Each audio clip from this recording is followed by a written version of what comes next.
are the days of saving up to buy the latest LP, cassette, or CD. Today, that's all been replaced with YouTube, Spotify, and Apple Music, which are just a simple click away. But are artists benefiting like before? Surely they should be if it's easier to listen to. One experienced former music executive believes digital music streaming is hanging creators out to dry. He's ex-Sony and EMI Music South Africa head Jay Savage, and he chats to us now all the way from Utrecht in the Netherlands. Jay, thank you so much for your time.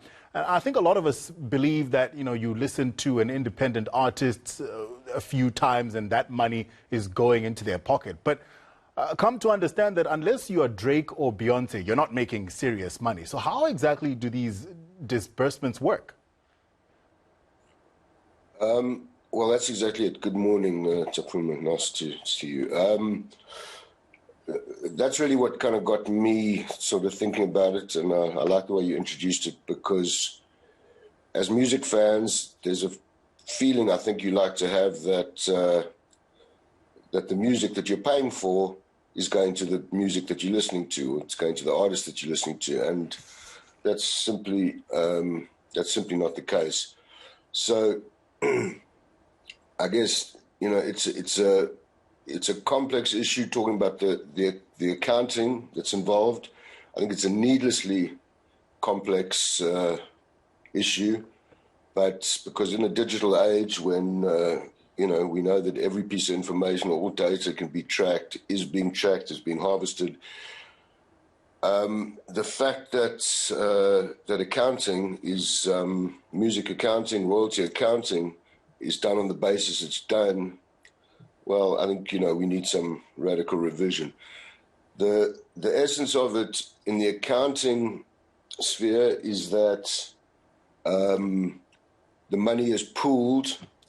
And there are two models. The one is a market-centric model, and the other is a user-centric model. So the digital service providers, DSPs, have opted for the pooled, the market-centric model, which essentially shares subscription fees, but it's weighted towards the biggest artists. That is the short answer. Within that, there are many other little disparities that happen. Certain songs, certain companies, certain artists get weighted in ways that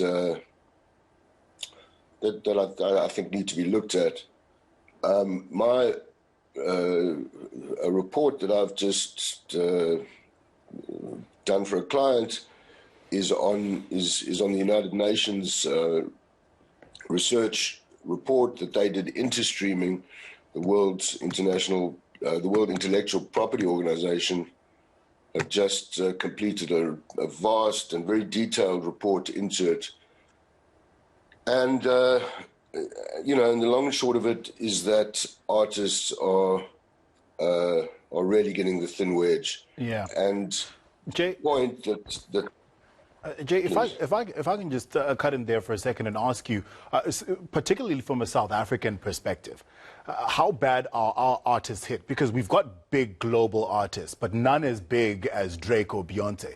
So how much money are they actually making? And how does the ordinary guy on the street, man or woman on the street, start to make any kind of difference? Is it something we can change? Okay, so everyone is being hurt by it. I mean, artists everywhere. There are going to be some artists locally who are making, making a possible livelihood. But really, we know that in the last 10 years, the music of the livelihoods of musicians, the careers have migrated to the live area. That's been the area where they could still, ensure a pretty good living. So when the pandemic arrived, that chopped that business. That business, in figures that have just been released by the International Collecting Society Association, those figures were down 55% in 2020. Now that's 55%. That is only of the licensing figure. That is not the figure that artists would have got got paid. But you're looking at, roughly $4 billion that have just vanished from the industry. Yeah. So it's really, really tough to exist on streaming, and the model that the streaming companies are operating is just not. It doesn't favor artists. It favors me as a consumer. I'm on Spotify. I'm a fan of the access Spotify gives me.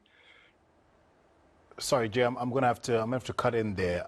We've unfortunately run out of time, but I think you've illuminated the problem here. And the problem is that the way this revenue disbursement is set up is unfair for artists, and only the really big artists are benefiting. Ex-Sony and EMI Music South Africa head Jay Savage, thank you so much for your time this morning. I think a lot of people feel, when you're streaming your small indie band or your small independent artist, that you are helping them. But in essence, they're not. People are making millions. They're not making the millions we think they're making, because it's all put into a pool, and then essentially the biggest artists get the bigger slice of the pie. Yeah, it doesn't make sense. But on a different note, when I was at school, I know you're going to say granny's talking here. Just cut it out. You're going to talk about LPs now. No, I'm going to talk about mixtape. Okay. Because in those days, when someone really liked you, you knew because they made you a mixtape. Did you ever make a girl a mixtape? Not a mixtape, but a mixed CD. Oh, I didn't know how to do that. In my time, then you could burn a CD. Oh, I'd love a mixtape. I'd love a mixtape. Well,